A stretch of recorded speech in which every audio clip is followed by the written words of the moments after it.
Hi, my name is Nate Scott, author of the book Life is Rich, How to Create Lasting Wealth at www.lifeisrichtoday.com, 904-838-2623.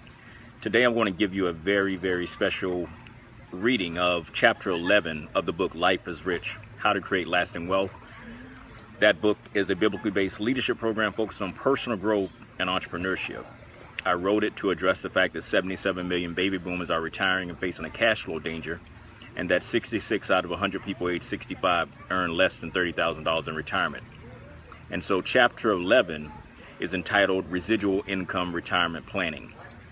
The book opens up with each chapter with a scripture. And so chapter 11 says, Mark chapter 4, verses 14 through 20, "The sower soweth the word, and these are they by the wayside, where the word is sown. But when they have heard, Satan cometh immediately and taketh away the word that was sown in their hearts. And these are they likewise, which are sown on stony ground, who when they have heard the word immediately receive it with gladness, and have no root in themselves, and so endure but for a time. Afterward, when affliction or persecution ariseth for the word's sake, immediately they are offended. And these are they which are sown among thorns, such as hear the word. And the cares of this world, and the deceitfulness of riches, and the lusts of other things entering in, choke the word, and it becometh unfruitful. And these are they which are sown on good ground, such as hear the word, and receive it, and bring forth fruit, some 30-fold, some 60, and some 100. One of the icons in the food service industry is Howard Schultz, the chairman and CEO of Starbucks today. But I wonder how many of you know his real story. Howard was born in the housing projects of Brooklyn, New York, but unlike so many people who are born into that situation, Howard actually found his way out of the projects, and for him, his ticket was a full-ride football scholarship to the University of Northern Michigan. And that scholarship allowed him to do what he loved, play football. More importantly, it allowed him to get a college education. He became the first member of his family to actually graduate from college. After college, Howard held several different jobs. They were mostly sales positions until he became the sales director for a Swedish housewares company called Hammarplast. At Hammarplast, he sold Swedish drip coffee makers to a small one-store coffee house in Seattle called Starbucks. Now, Howard was intrigued by this. It was his best customer. So he decided to make the trip and meet the owner. He got on a plane and flew to Seattle. I don't know if this was ever happened to you before, but he fell in love from the moment he walked off the plane. He loved Seattle. He had never been there before. He had actually never been west of the Mississippi. He loved the city. When he walked into Starbucks, he just loved the environment they had created. As he sat down with the owners, he was amazed at the care they took in choosing and roasting the beans. When he left that day, he thought, I'm going to be a part of that company. Interesting story so far, isn't it? Howard Schultz, Starbucks. Well, it took Howard an entire year to convince the owners of Starbucks to employ him. They eventually did, and they brought him on as a sales director. They sent him to Italy to work. And when he was there, he thought, this is crazy.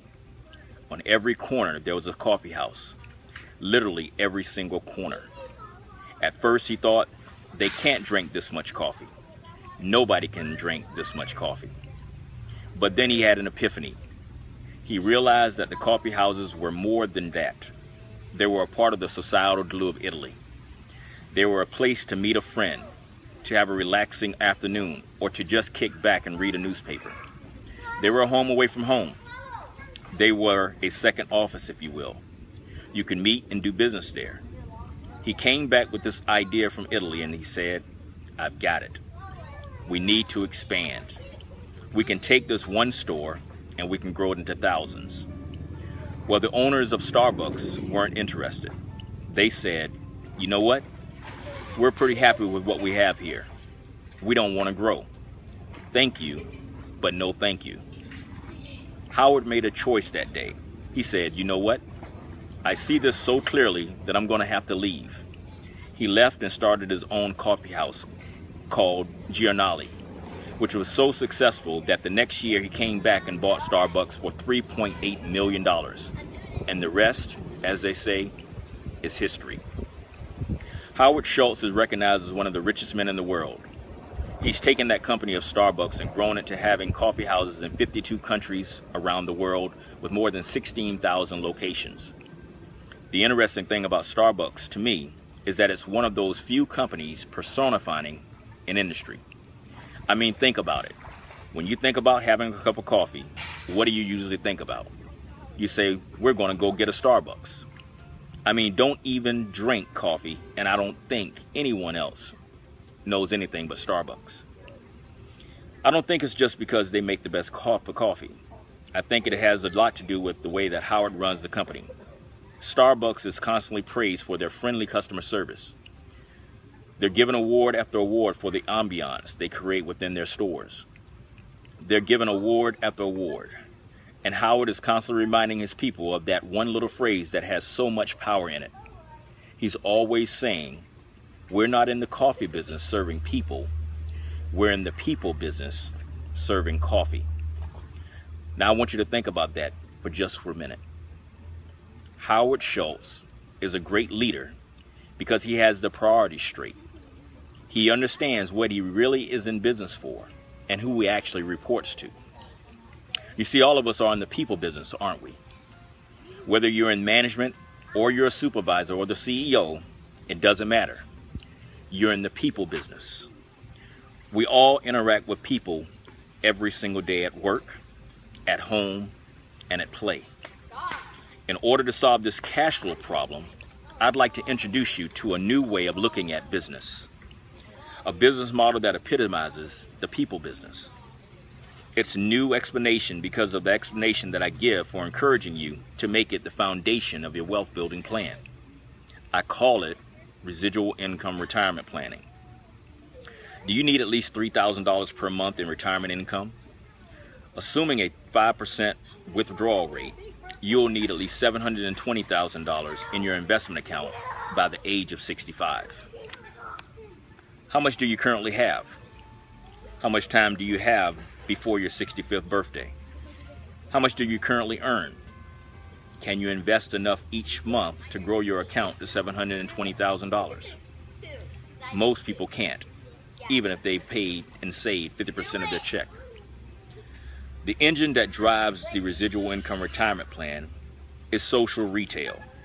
Conceptually, I want to teach you how to see the business model as a hybrid solution to your cash flow needs. In traditional security investing with a financial advisor or 401k plan, it is common for people to make an initial investment to fund their account and then to make monthly investments for mutual funds or stocks.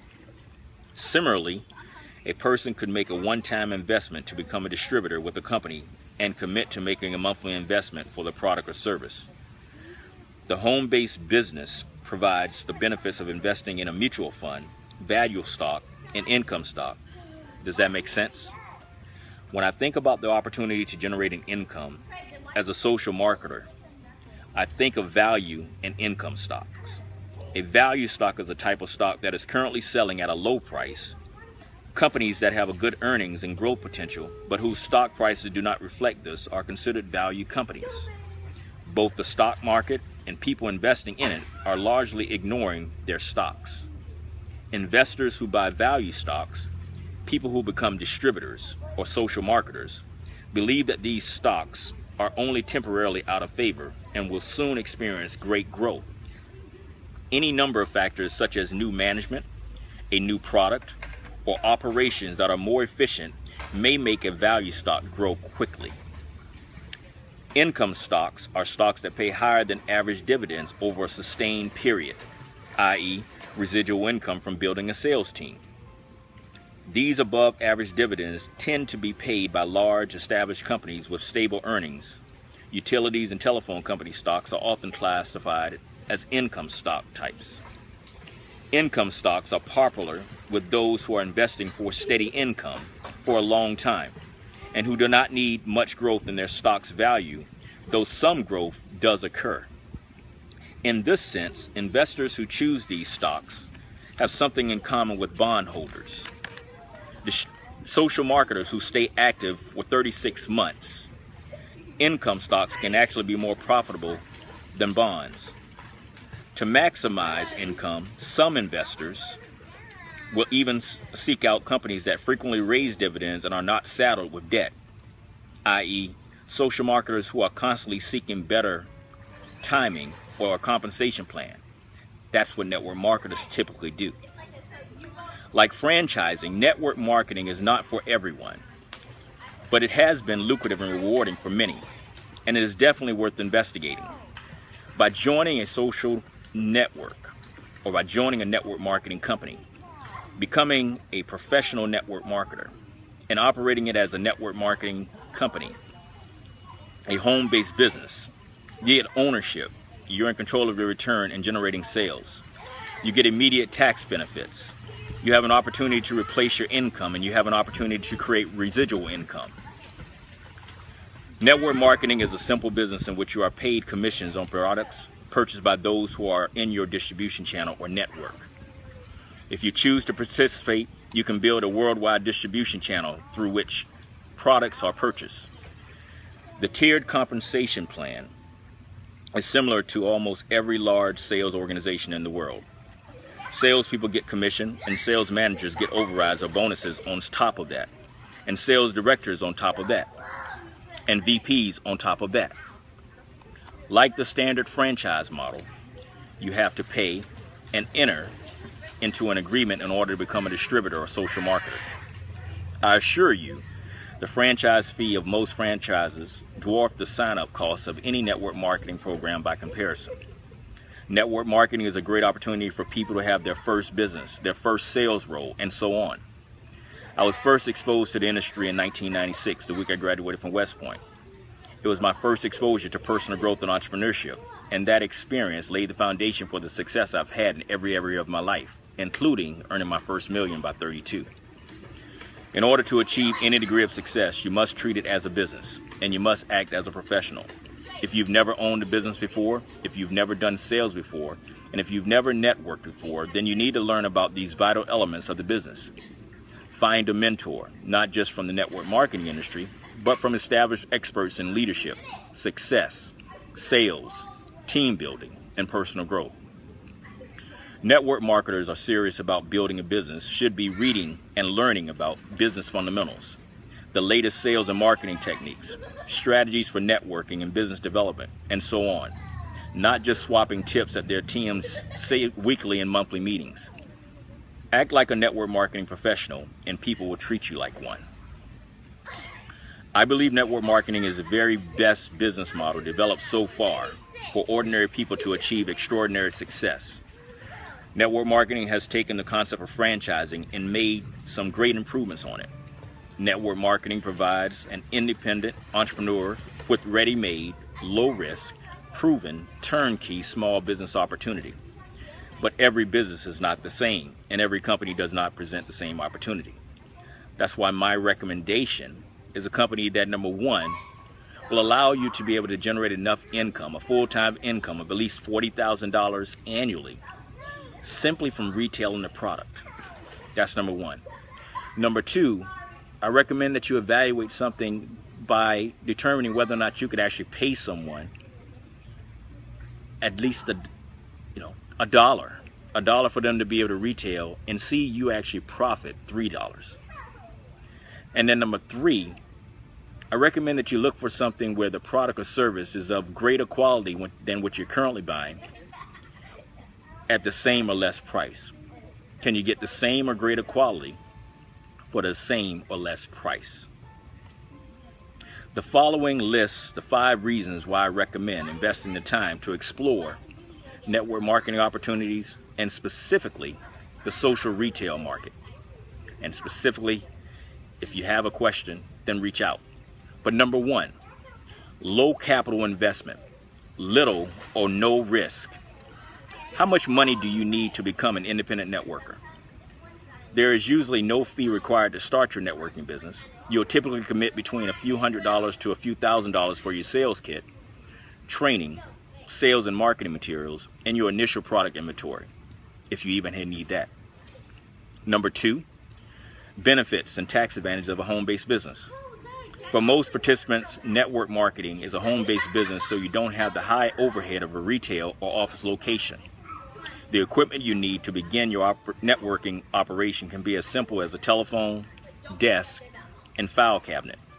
And the potential tax advantages of owning and operating a legitimate home-based business represents one of the last forms of tax relief available to the average American today. Number 3, no employees. You are in control.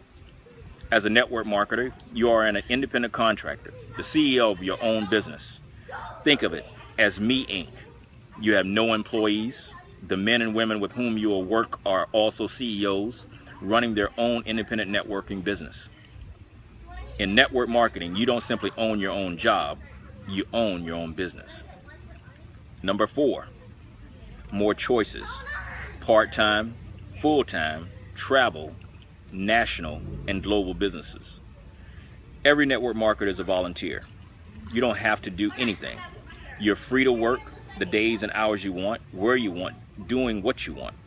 Perhaps most importantly, you're free to choose the people with whom you work. Perhaps, although the majority of networkers work their business part-time, currently about 85% of the industry are part-time.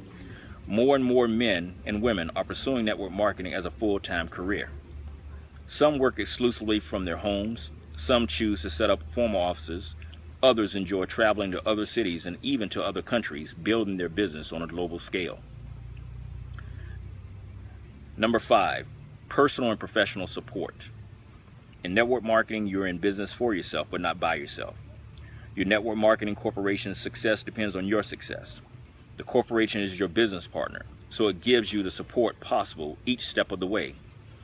As a good franchise company would do, a good network marketing company provides you with the product or service to market, plus a research and development department, new product development, field training, sales and marketing literature, and professional promotional materials, a distributor service department, and more. Today, every network marketing company is internet friendly. You and your company are truly partners in a win-win opportunity. Network marketing allows you to leverage your time, talent, and energy to earn commissions from the sales made by you and all the other people you sponsor in the business. My introduction to personal growth and entrepreneurship via network marketing was in 1996, the week I graduated from West Point. The knowledge, experience, and relationships I gained from participating in network marketing laid the foundation for me to become a documented millionaire 7 years later at the age of 32.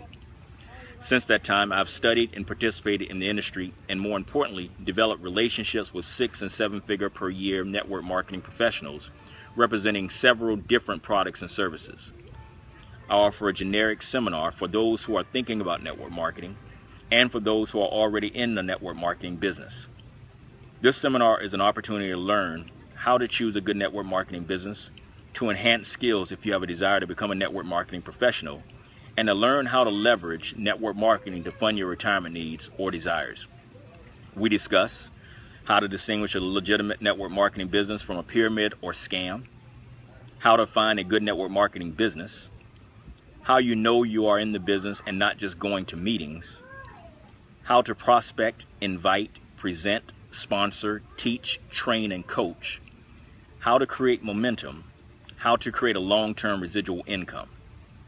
If you succeed in generating income, it's going to be you who creates that success, not your boss or the market.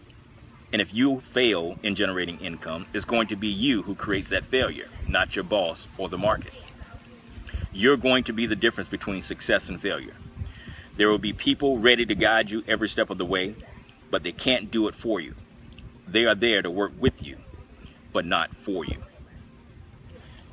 If you find value in this information here, I want to make sure that you get my number, 904-838-2623. I'd like to invite you to reach out to me if you'd like to implement a residual income retirement strategy. I've got a vehicle right now that passes the sniff test. I've done the due diligence, and I'm excited for the first time in my 19 years to actually be launching and building an organization.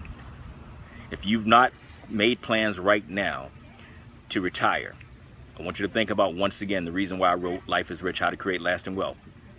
66 out of 100 people age 65 earn less than $30,000 in retirement. Do you know your numbers? Do you know how much you need right now, today, by the time you reach your retirement age, in order to live the retirement that you desire? If not, I invite you to give me a call for a free consultation. Again, my name is Nate Scott, author of the book Life is Rich, How to Create Lasting Wealth. 904-838-2623. I invite you to connect with me, and let's grow together to create the life that you dreamed about. Until next time, take care and be blessed.